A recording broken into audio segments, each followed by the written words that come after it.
നമസ്കാരം. ഈ കൊല്ലംകാർക്ക് ഇതെന്തു പറ്റി? പലരും എന്നോട് ചോദിക്കാറുണ്ട്. കാരണം ഞാൻ കൊല്ലം സ്വദേശിയാണ്. ഒരു 10-20 വയസ്സാകുമ്പോഴേക്കും ഞാൻ കൊല്ലം വിട്ടിരുന്നു. അത് പഠനാവശ്യത്തിനും പിന്നീട് ജോലി സംബന്ധമായിട്ടുള്ള ആവശ്യങ്ങൾക്കും ഒക്കെ ആയിട്ട് കൊല്ലം വിട്ടുപോയൊരു വ്യക്തിയാണ്. അതിനിടയ്ക്ക് ഒരു 2-3 വർഷം കൊല്ലത്ത് ജോലി ചെയ്യാനിടയായി എന്ന് മാത്രം. പലരും ഈ കഴിഞ്ഞ 2-3 ദിവസമായിട്ടും ആൾക്കാർ ചോദിക്കുന്നു, കൊല്ലംകാർക്ക് ഇതെന്തു പറ്റി? അതിൻ്റെ കാരണം എന്ന് പറഞ്ഞു കഴിഞ്ഞാൽ, ഒരു തുടർച്ചയായിട്ടൊരു സംഭവം കഴിഞ്ഞ 2-3 വർഷമായിട്ട് കൊല്ലത്തുണ്ടാവുന്നു. 2021 ഒക്ടോബർ 26 കപ്പലണ്ടിക്ക് എരിവില്ലാത്തതിൻ്റെ പേരിൽ കൊല്ലം ബീച്ചിൽ ഉണ്ടായ സംഘടന. അതിനകത്ത് സ്ത്രീകളും പുരുഷന്മാരും ഉൾപ്പെടെ 7 പേർക്ക് പരിക്കേറ്റു. 2022 ഓഗസ്റ്റ് 3 ഒരു മദ്യപ സംഘം വഴിയിലൂടെ പോയി ലൈസ് തിന്നുകൊണ്ട് പോയി ഒരാളുടെ ലൈസ് ചോദിച്ചു, അയാൾ കൊടുത്തില്ല. അവിടെയും ആ സംഘടനത്തിലും അടിപിടിയും പരിക്കേൽക്കുകയും പോലീസ് കേസും ഉണ്ടായി. അത് കഴിഞ്ഞ് 2023 ജൂലൈ 26 കുണ്ട്ര കേരളപുരത്തിനടുത്തൊരു ഹോട്ടലിൽ വെച്ചിട്ട് ചിക്കൻ കറിക്ക് ഉപ്പില്ലാത്തതിൻ്റെ പേരിൽ അവിടെ അന്ന് അടിയുണ്ടായപ്പോൾ 6 പേർക്കാണ് പരിക്കേറ്റത്. അതിനുശേഷം 2024 മെയ് 10 കിളികല്ലൂർ പോലീസ് സ്റ്റേഷൻ പരിധിയിൽ വെച്ചിട്ട് അവിടെ പൊറോട്ട ചോദിച്ചപ്പോൾ തീർന്നു പോയതിൻ്റെ പേരിൽ തല്ലുണ്ടായി. 2 പേരെ 2-ലധികം പേർക്ക് പരിക്കുണ്ടായി. അതിനകത്ത് 2 പേരും പോലീസ് അറസ്റ്റ് ചെയ്യുകയും ചെയ്തു. ഏറ്റവും ഒടുവിൽ ഈ 2022 ഒക്ടോബർ 11 ഒരു കടയിൽ സിഗരറ്റ് ചോദിച്ചിട്ട് അത് കിട്ടാത്തതിൻ്റെ പേരിൽ ഉണ്ടായ സംഭവത്തിൽ വെട്ടേറ്റ് ഒരു 2 പേർക്ക് വെട്ടേറ്റ സംഭവം. അത് അഞ്ചലിലാണ് ഉണ്ടായത്. ഏറ്റവും ഒടുവിലാണ് ഒരു വിവാഹ പാർട്ടിക്ക് ബിരിയാണി വിളമ്പുകാർ തമ്മിൽ ഒന്നിച്ചിരുന്ന് ഭക്ഷണം കഴിച്ചപ്പോൾ അവർക്കിടയിൽ സാലഡ് തീർന്നു പോയതിൻ്റെ പേരിൽ, സാലഡ് വിളമ്പില്ല എന്നുള്ളതിൻ്റെ പേരിൽ ഒരു സംഘമായിട്ട് നിന്ന് കല്യാണത്തിന് വിളമ്പിയവർ 2 സംഘമായിട്ട് നിന്ന്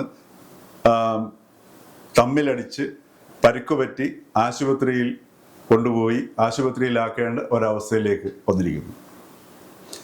അപ്പം ഇത്തരത്തിലുള്ള, അതുപോലെ തന്നെ ഇതിനിടയ്ക്ക് ഒരു സംഭവം ഞാൻ മറന്നുപോയി.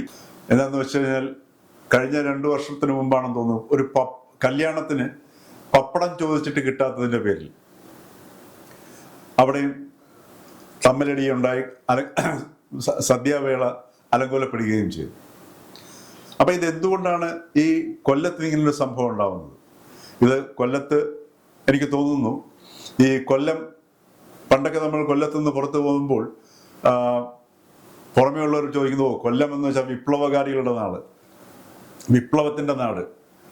അതേപോലെ തന്നെ വളരെ പേരുകേട്ട കമ്മ്യൂണിസ്റ്റ് നേതാക്കൾ ഒളിച്ചിരിക്കുകയും വളരെയധികം പോരാട്ടങ്ങൾ നയിക്കുകയും ഒക്കെ ചെയ്ത നാട്. എൻ ശ്രീകണ്ഠൻ നായരുടെ നാട്, പിന്നെ കാളിദാസ കലാകേന്ദ്രം തുടങ്ങിയിട്ടുള്ള ട്രൂപ്പുകളുടെയും നാടക കേന്ദ്രങ്ങളുടെയും സ്ഥലം. ഇങ്ങനെയൊക്കെയുള്ള ഒരുപാട് ഒരു പ്രതിച്ഛായയുള്ളൊരു സ്ഥലമായിരുന്നു കൊല്ലം. അതുപോലെ തന്നെ ഒരേ സമയം കലയിലൂടെയും രാഷ്ട്രീയത്തിലൂടെയും വിപ്ലവം സൃഷ്ടിച്ച കാതികൻ വി സാംബശിവന്റെ നാട്.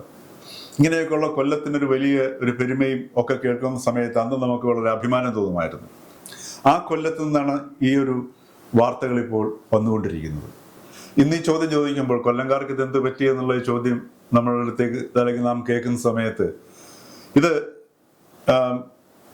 കൊല്ലത്തിന് മാത്രം ബാധകമായൊരു വിഷയമല്ല. ഇന്ന് കേരളത്തിൽ അങ്ങോളം ഇങ്ങോളം ചെറിയ ചെറിയ പ്രശ്നങ്ങളിൽ ഏറ്റവും അടുത്ത ആൾക്കാർ തമ്മിൽ കൊലയും വെട്ടും കുത്തും ഒക്കെ നടക്കുന്ന ഒരു സംഗതി ഉണ്ടായിട്ടുണ്ട്. ഇത് കൊല്ലത്തെ ഒരു പക്ഷേങ്കിൽ ഈ ഒരു ചെറിയ സംഭവങ്ങൾ കൂടാൻ കാരണം ഞങ്ങൾ കൊല്ലംകാർക്ക് ഒരു പ്രത്യേക, ഈ ഒരു പക്ഷേ വിപ്ലവങ്ങളുടെയൊക്കെ നാടായതുകൊണ്ടായിരിക്കും, തർക്കം വളരെ പ്രിയമുള്ള സംഗതിയാണ്.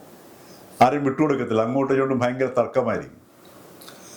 അതിനൊരു ചില സമയങ്ങളിലൊരു ഡിബേറ്റിന്റെ സ്വഭാവമൊക്കെ ഉണ്ടാവുമെങ്കിൽ പോലും ഈ തർക്കത്തിൽ വിട്ടുകൊടുക്കാത്തൊരു പ്രദേശമായതുകൊണ്ടായിരിക്കാം ഒരു പക്ഷെങ്കിൽ അതിൻ്റെ ഈ ചെറിയ സംഭവങ്ങൾ ഇത്രയധികം ഒരു തീക്ഷ്ണമായ പ്രതിഫലനങ്ങൾ ഉണ്ടാകുന്നത്.